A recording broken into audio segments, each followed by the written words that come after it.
Hello and welcome to Investing Confidential. Today I'm going to talk about a tale of two countries. All right, Mexico and Brazil. Two of, I guess, from a U.S. standpoint, two of the most important outside of China, two of the most important emerging markets in the world. Obviously, very, very important in the case of U.S. Um, it's not just Mexico. Brazil is very, very important to the U.S. Recently, both stock markets and bond markets and currencies have gotten completely whacked. And the question today is this a buying opportunity or do we just stay away? So let's jump right into it. Let's look at Brazil first here. Here's a chart, a 5-year chart of Brazil. I did a 5-year chart because I think it's interesting. Again, we see the lows of COVID, but since COVID, it has recovered, but really hasn't really recovered. We're at the same level we were, I guess, right at the middle of the COVID year, right? So the May of 2020, um, Brazil's done nothing in dollar terms, right? We're looking at the ETF. This is in dollar terms. So, you know, has Brazil grown? GDP, sure. GDP has grown, not fantastic, but GDP has grown. A lot of, the national oil companies pumping a lot of money back into the government coffers. But Brazil's done nothing. And a lot of this we can attribute to political situations in Brazil.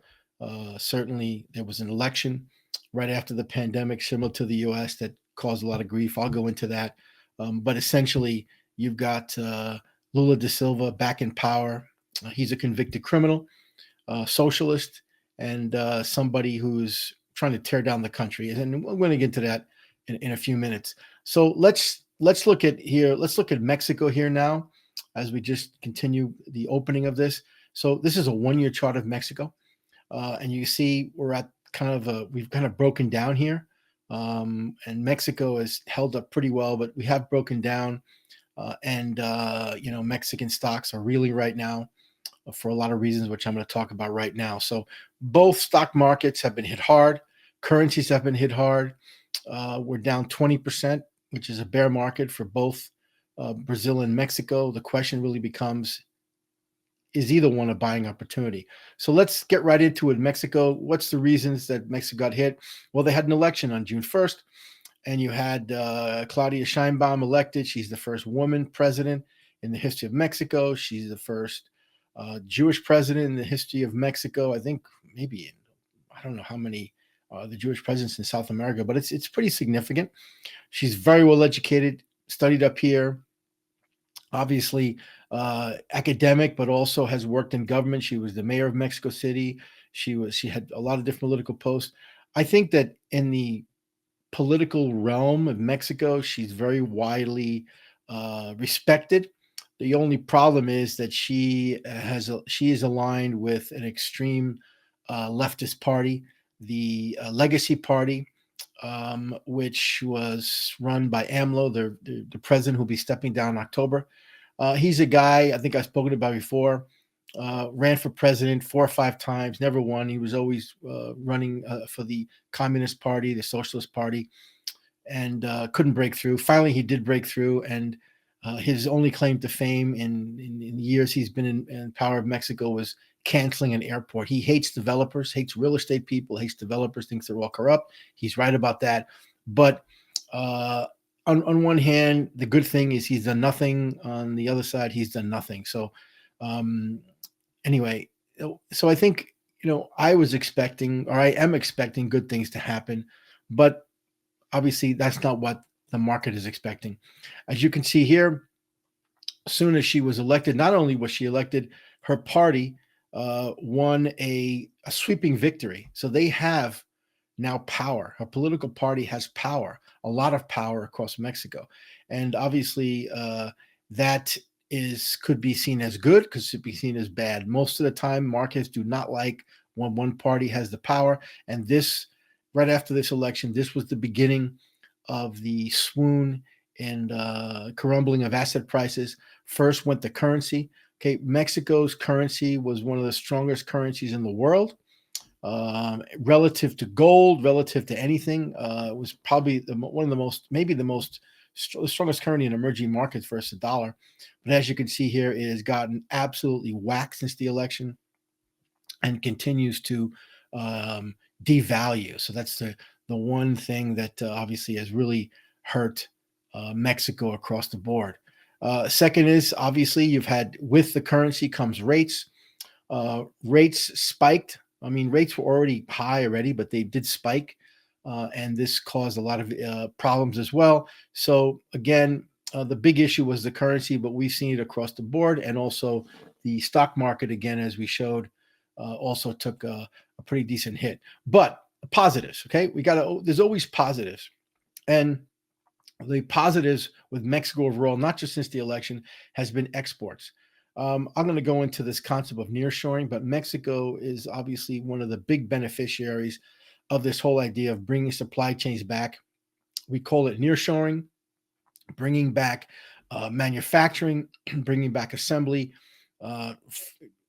for imports into the U.S., establishing operations in Mexico. So Mexico exports primarily into the U.S. By the way, Mexico has supplanted China as the U.S.'s largest trading partner, has been extremely strong. Now we have vehicle production. Again, this is again part of the nearshoring. A lot of car companies out from overseas and in the U.S. have operations in Mexico. So in 2024, we've seen probably the strongest start of a year in about a decade, and it continues. And this is obviously part of this nearshoring. So again, very positive. This keeps people employed. This is why you're seeing from the illegal alien situation, you don't see many illegals from Mexico. It's mostly from Central America, Haiti, and other parts of the world. Very few Mexicans are leaving because there's a lot of jobs. Unlike the U.S., which has fake job data, Mexico has, they really have a problem in terms of people employed, getting people employed. In fact, I was at a conference not too long ago where one of the large companies that develops warehousing and infrastructure for foreign companies pleaded with the Mexican government to allow all the migrants to stay in Mexico. Don't let them leave, he said, which created a lot of laughter in the conference. But he was very serious. They have a serious problem with labor shortage. So let's look at what nearshoring is. This encompasses. So this is obviously mostly auto companies. You have Toyota, Ford, Kia, Honda, you name it. They've all set up operations in the northern and central part of Mexico. All of this is to export mostly to the U.S. So this whole nearshoring aspect is really a big beneficiary for the obviously for the government, which brings in a lot of dollars, but also for the local economies, which full employment, and there's a huge need for housing. There's not enough houses. People are driving or taking buses 2 hours to go to work, which is unheard of in a place like Mexico. So this is really bullish for the economy. Just to say, I mean, look, here's one example. I mean, BYD in China, BYD has surpassed Tesla as the largest EV company. Not a big bull on EVs, but BYD is what it is. It's a giant company, and they've decided to launch their hybrid, not EV, but hybrid pickup in Mexico, as opposed to doing it in the U.S. These hybrids pickups are going to be exported right into the U.S. So again, Chinese companies trying to relieve themselves of the tax from the U.S. are going to set up operations in Mexico, and the U.S. government is doing nothing. Okay, that's the bottom line.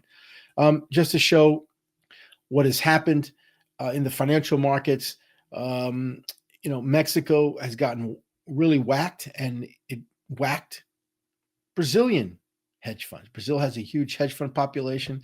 They bet wrong on Mexico and created, a problem because they're big. They had to get out. Currencies are illiquid, and they're still trying to unwind, but it's a big problem. So Mexico's financial markets are rocked by the concern over the new president, but there are a lot of positives in Mexico. All right, let's turn to Brazil. We saw the chart of Brazil. It's 5 years done nothing, coming down and looks like it's in a free fall here. Again, driven by the currency. Okay, now the currency has been weakening for the entire year, but really took a big woof about a month ago, and I'm going to talk to you about this. And again, this is all due to politics, right? This has nothing to do with you know with anything else except internal politics. So here we see the first signs that people should be worried about Brazil. The Lula da Silva government, the socialist government of Brazil, uh, they're trying to knock out all of their political opponents. Sounds familiar? But yeah, they're going to do it, and they're trying to bury. So Lula was in jail because of a an investigation, what they call the car wash. Our car wash was rampant corruption inside the PT party, inside the government, and it was. I mean, this was true, and they arrested tons of people. There were so many corrupt people, businessmen, politicians, all got swept up. There were recordings. I mean, these people. Lula was put in jail. I mean, this is nothing. This was not fake. This was real. And so now you have um, a corrupt judicial, all appointed by Lula, who are trying to basically bury the car wash. They're trying to literally wipe out history. Okay, they want to just get rid of it, and it's really it's amazing that and there's been a lot of protests in Brazil. So this is one of the first signs that things in Brazil aren't going well. And then you've got the really big one here that is so Brazil has one of the true independent federal reserves or central banks. And Roberto Campos Neto has done a great job. He's an independent guy. He's steered Brazil. He was the first one around the world to raise rates, and probably Brazil was the first sort of top 10 economy in the world to start cutting rates. And the perception was that Brazil was going to cut rates from, let's say, 13% down to 8%. People were getting real bullish. But inflation is still an issue, so he was slowing his and now the Lula government wants to basically knock him out. Okay, they want to get rid of him. He is one of the most respected central bankers in the world. Okay, in the world, no doubt. There's no doubt of that, and certainly this would be and look, it looks like it's going to happen. If it does happen, the chances are better than 50-50. This is going to be a blowout, and a negative part for the Brazilian currency, and I would suspect the stock market, which we'll again look at here, to break lows, break this support. It's at a big support level, and may even test the COVID lows. The opportunity in Brazil will be if we have this crazy thing happen and the central bank head gets knocked out, the currency will go to 6, the market will crumble, and we'll test the COVID lows, and that will probably be your signal to buy. But right now, I wouldn't touch it with a 10-foot pole. There's too much going on. The government in power is not only are they corrupt, they're doing some really ridiculous things, taking out some smart people. And most of the Brazilian big funds are now trading outside Brazil. Unfortunately, they were trading in Mexico and got whacked. But money is flowing out of Brazil rapidly. Okay, asset money, whether it goes into stock markets, bond markets, currency, money's flowing out of Brazil.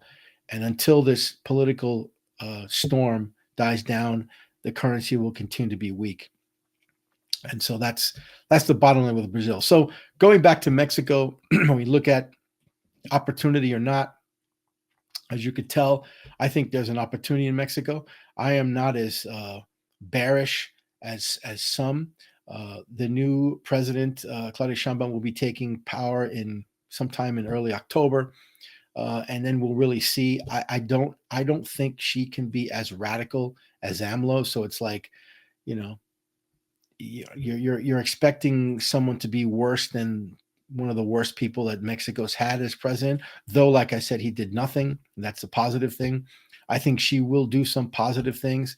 I think one of the big things that she has to do is stop fighting the developers and allow some construction and allow some things to be because Mexico has a big problem. There's not enough houses.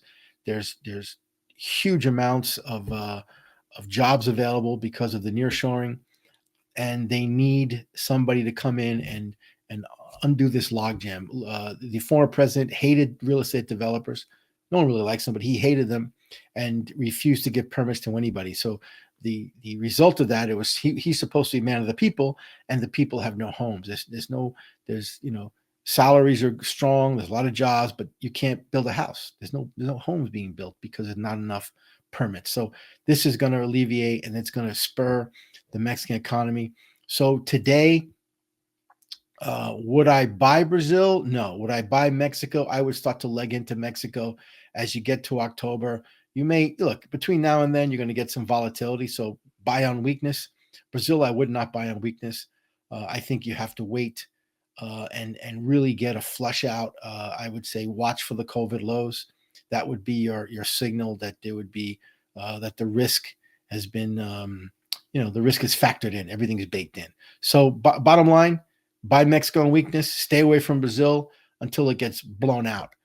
Currency at 6, COVID lows on the stock market. That's your opportunity. So if you're an investor in any of these crazy emerging markets, be careful out there.